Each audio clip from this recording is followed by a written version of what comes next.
This is Arlington National Cemetery, the revered final resting place for America's great heroes.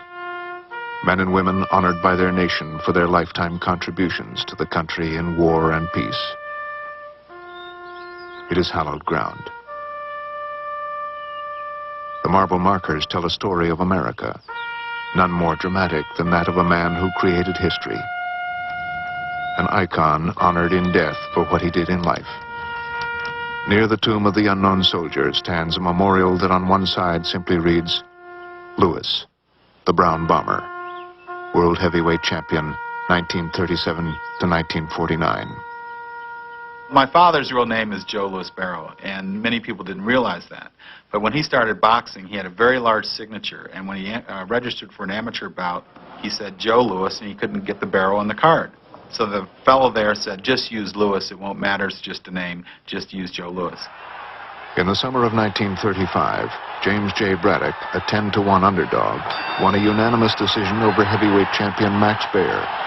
The Braddock victory was considered one of the greatest upsets in the history of the heavyweight division, but no one expected Braddock to keep the title very long. For lying in wait was an undefeated 21-year-old heavyweight from Detroit with 22 straight wins, 18 of them knockouts. His name, Joe Louis.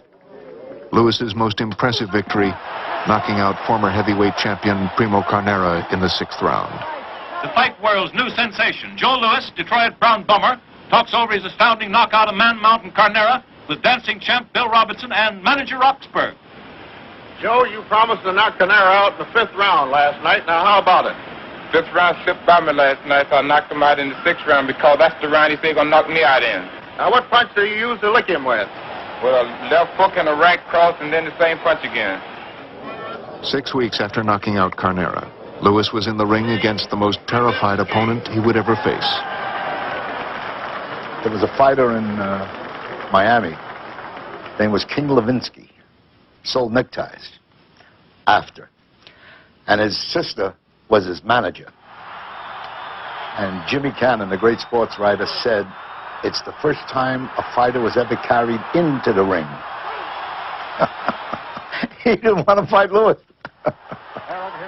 On September 24th, 1935, Louis knocks out former champion Max Baer in the 4th round, his 3rd knockout in 3 months, raising his unbeaten string to 25. He is now rated the #1 challenger for Jim Braddock's heavyweight crown. While Louis was gaining worldwide publicity, another familiar name was second in the rankings behind him, the former world champion from Germany, Max Schmeling. The two challengers meet at Yankee Stadium on June 19, 1936, less than 2 months before the Olympic Games are to begin in Berlin. Louis is a heavy favorite to defeat Schmeling and put a lie to Nazi propagandists advocating the philosophy of an Aryan master race. Joe Louis was an undefeated fighter. Nobody could beat him. Along comes this ex-champion from Germany named Max Schmeling. Joe Louis was making a career of knocking out ex-champions. He had knocked out Primo Carnera, an ex-champion. He had knocked out Max Baer, an ex-champion. Now he was going to knock out Max Schmeling. But Max saw something. And what he saw was something that we all saw in retrospect. Joe Louis, with that perfect stance, when he threw a left, he'd throw the left and drop it, making it open for a right. And that was a simple little maneuver like that that Max Schmeling saw. And Louis did it, bop, knocked him down.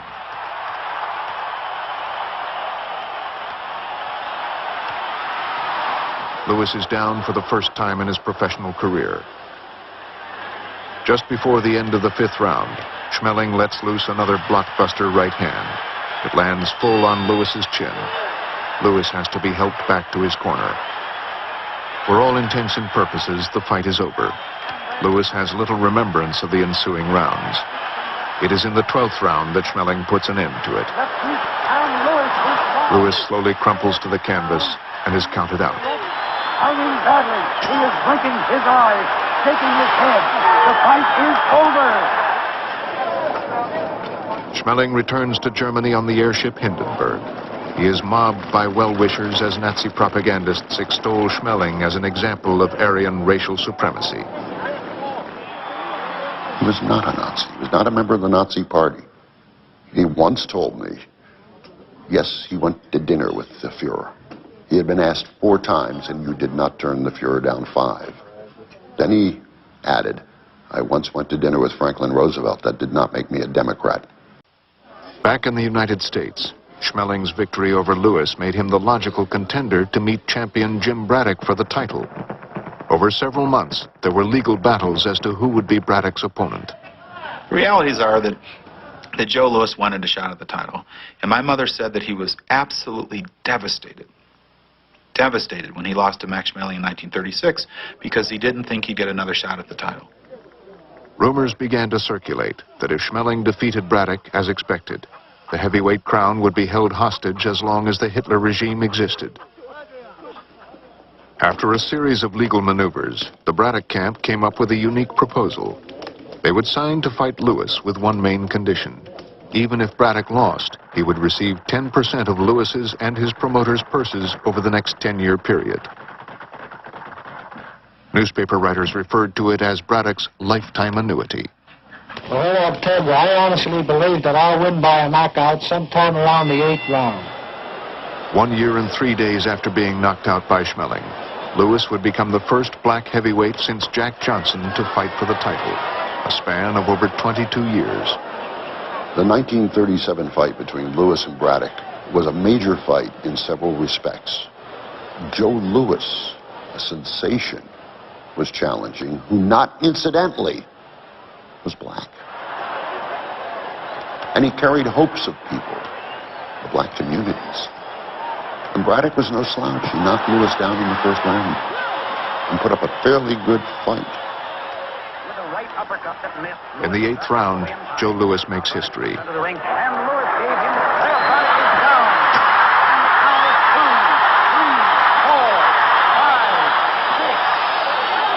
Joe Louis becomes the heavyweight champion of the world. It's uncanny throughout the history of the heavyweight division. There are moments when history and pure boxing intersect. It happened with Jack Johnson in his confrontation with the Great White Hope. It certainly happened with Joe Louis, which both electrified the black community and also made a huge population of white people stand up and take notice. Next, Louis had 3 easy victories, but he told his close friends he would not be a true champion until he beat Max Schmeling. My father personally told me that he didn't feel or wouldn't have felt that he would have ever been the heavyweight champion had he not had a rematch with Max Schmeling, because there would have been this cloud on his title. And for him, it was very important for him to erase that cloud. New York, heavyweight boxing news. World champion Joe Louis and challenger Max Schmeling signed for their title bout in June.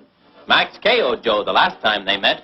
I'm going to be in the best of shape, and I'm sure there's going to be a very good fight. And how about you, Max? I'm happy that I have the chance again to fight for the title. And I hope the best man may win. Politically, the world was in turmoil. Adolf Hitler's armies were on the move. World War II was little more than 1 year away. It was all set up so that these two, Schmeling and Louis, could meet. This time, Louis as a champion and Schmeling as the former champion who already dethroned Louis and knew his number and everything else. And what made the cheese more binding was that it was a world event. It was the United States against Germany. Uncle Sam against Hitler. What a setting. There were riots and parades in streets. There actually were people who didn't want that second fight between Louis and Schmeling to happen and tried to boycott it and had pickets around Yankee Stadium so people couldn't get in. There was a fervor to that we can't understand today. Joe Louis was like music. When he moved slowly, he was almost like fast, slow motion. You could see what he was doing. He'd feint guys. He's always in pursuit. He was always hunting. He was always looking for that spot. If you let him have it, you're gone. In the opening minutes, Lewis maneuvers Schmeling against the ropes, then lands a devastating right to the jaw. As Schmeling hangs on, Lewis continues with lefts, then a paralyzing right to the kidney. Schmeling is defenseless. Referee Donovan sends Lewis to his corner and begins to count. Joe came out of his corner, approached Schmeling and hit him so hard. Schmeling went down with a scream that you could hear throughout the ringside. I thought that his neck had been broken. Max with his back to the rope. Lewis, a left to Max's jaw. And Donovan is watching carefully. Lewis measures him right to the body. A left hook to the jaw. And Schmeling is down. The count is 5. Schmeling's corner throws in the towel, symbolic that their fighter has had enough.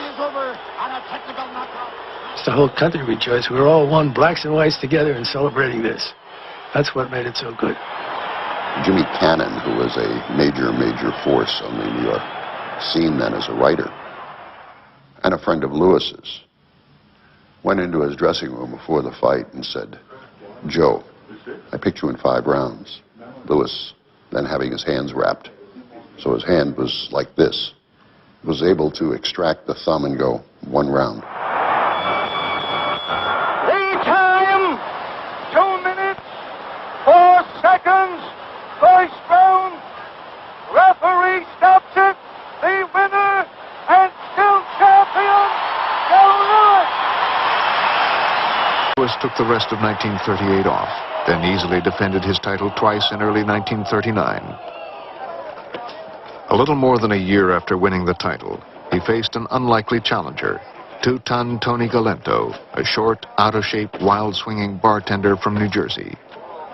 Tony, how do you feel after the workout today? I feel swell. I can kill this guy Lewis right now. Well, you better. I'll knock you out. In the early part of the fight, Galento knocks Lewis down, and for a few moments the crowd thinks it might be witnessing the birth of a new champion. It would be a more humiliating defeat for Lewis than his first fight with Schmeling. Tony Galento was indomitable spirit. After the fight, I had him in 2 movies. And Tony would look like a stuck pig at the end of the fight. Tony was still saying, "Oh, that bum, Joe Lewis is a bum. I wanted a rematch. I could knock him out. He's a bum." He kept saying that to the end. It was ridiculous, absurd, but there was something sort of marvelous about it. Galento's use of the word bum soon became part of a phrase used to describe Lewis's opponents. After defending his title 4 times in 1940, with 3 knockouts and 1 decision, 1941 ushered in what became the Bum of the Month Club. Starting in January, Lewis fought 5 times, once a month, scoring 4 smashing knockouts. On June 18, 1941, he was scheduled to meet his 6th opponent in 6 months. His name, Billy Conn. Over in Conn's camp, Jimmy Braddock, the ex-champ, drops by to get the real lowdown. Listening in, we hear... Well, how are you going to bring that title back to the Irish, Bill? Well, I'll bring it back with this left hand, Jim. And this. This was not a member of the Bum of the Month Club. Billy Conn had been light heavyweight champion, and for 12 rounds after giving away maybe the first 3 out of sheer fright, then figuring he could handle a bigger Joe Lewis. Jab, move, clinched, in and out, in and out. In fact, in the 12th round, he hurt the bejabbers out of Lewis, rocked him, lifted his foot from the canvas with a left, right, and uppercut. And Billy Conn went back to his corner and he said, "Hey, I can beat this guy." Now his corner's telling Billy, "Billy, wait a minute. You're ahead on every judge's card. Just last the 15th round. Get to the 15th round, you're the heavyweight champion." And so in the 13th round, Billy Conn tried to go toe-to-toe, duke it out with the Brown Bomber. The point was you moved on Lewis. You did not stand and tried to trade punches with him. Conn, who had moved, now decided he would trade. Bad decision.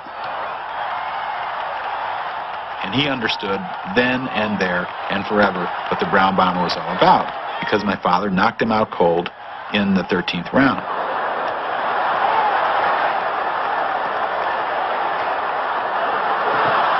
Well, you go to their dressing rooms afterwards and you see photographs of my father afterwards, and Joe Lewis had these towels over him.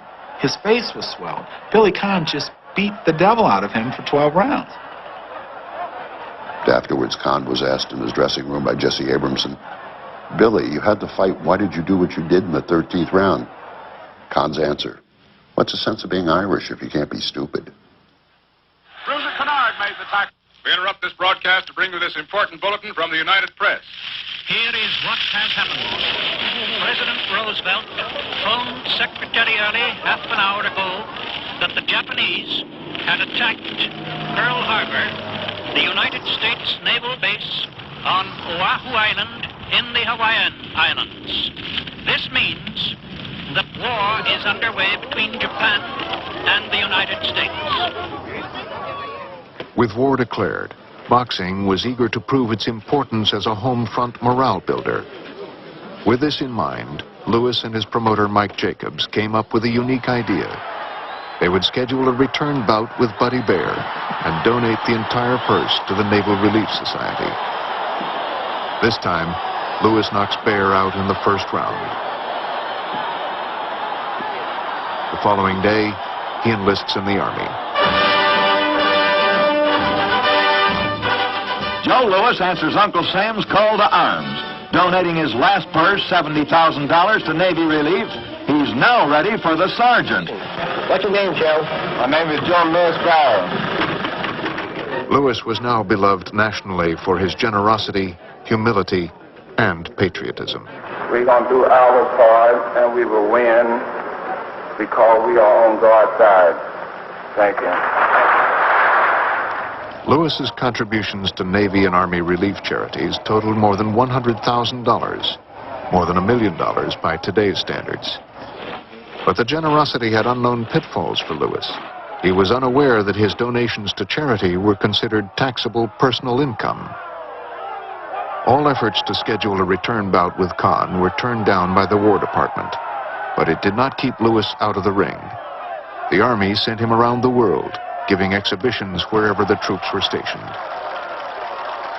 When he was discharged from the Army in October 1945, he had given 96 exhibitions and logged 70,000 miles. In almost 4 years of Army service, the champion had not earned a penny, yet his income tax debt had grown to more than $100,000. There are a lot of stories about my father and the IRS. There's no question that the deductions could have been allowed. They chose not to. In spite of all of that, in spite of the bureaucracy, in spite of the meter running on the interest of what he owed, no one person, no one organization, no one bureaucracy could bring Joe Louis off the pedestal that this country placed him on. He was the champ in everyone's mind. He was the hero in everyone's mind. Lewis fought twice in 1946, knocking out Billy Conn in the 8th round of their long-awaited return bout. And then 3 months later, he finished off Tammy Moriello in the first round. But he was running out of worthy opponents. They finally dug up an obscure heavyweight named Jersey Joe Walcott. Jersey Joe Walcott was no stiff. Jersey Joe Walcott was a real good prize fighter. Jersey Joe Walcott had been a sparring partner of Lewis's. But Jersey Joe Walcott was one of those who couldn't get a fight then among the heavyweights. But after the war, Joe Louis ran out of opponents. And in 1947, he signed to fight Jersey Joe Walcott in the Garden, Madison Square Garden. Although Lewis has been idle for more than a year, bookmakers still make him a 10-to-1 favorite. Incredibly, Walcott knocks Lewis down twice, once in the first round and again in the 4th. Besides his knockdowns, Walcott is quicker throughout. Sports writers and fans alike are certain that if both men are still standing at the end of the 15th and final round, Lewis will lose his championship. Lewis is humiliated. He feels that Walcott has beaten him. The winner by majority vote and still the heavyweight champion of the world, Joe Louis. Well, the decision comes in and it's given to, out of force of habit, I guess it's given to Joe Louis. In an incredible split decision, Lewis retains his title. As it turns out, my father was disappointed, almost embarrassed. But in his true character, he set up a rematch at his own desire because he didn't want to have any questions, any clouds about whether he was champion or not. This time it is the Lewis of old. He knocks out Walcott in the 11th round. 8 months later, Lewis announced his retirement. With the crown now vacant, 2 challengers fight for his title. Ezzard Charles becomes champion when he defeats Jersey Joe Walcott in a 15-round decision. The word circulated that Lewis needed money and would fight again. If he won back his title, Lewis would become the first man to come out of retirement and regain the heavyweight championship. But I feel good. I'm in great condition. And beside, I'll offer Sam some money. A 2-to-1 favorite to win back his crown, Lewis is badly beaten in a 15-round decision. The scorecards unanimously show that Lewis won only 3 rounds. Nevertheless, Lewis continues his comeback, winning 8 fights in 1950 and 51. Still heavily in debt, Lewis is induced by a $300,000 guarantee to fight a young, unbeaten heavyweight with a murderous punch. The fighter's name? Rocky Marciano. Whether the debt was correct or not, whether they gave penalties at an inordinate rate or not, the fact is Joe Louis loved this country, recognized he owed the money, and he was going to do the only thing he could to repay the taxes, and that was fight Marciano. In retrospect, it seems incredible that odds makers made him a 6-to-5 favorite to beat Marciano. The fight is a massacre. Lewis struggles pathetically to make it a contest. The stories there simply are that Rocky Marciano didn't want to fight my father. My father was Rocky Marciano's hero. And growing up in Brockton, he really believed in the spirit of Joe Louis and the coming from poverty to success. Rocky's people said, if you ever want to be on the caliber of a Joe Louis in the history of boxing, if you have an opportunity to fight him, you should.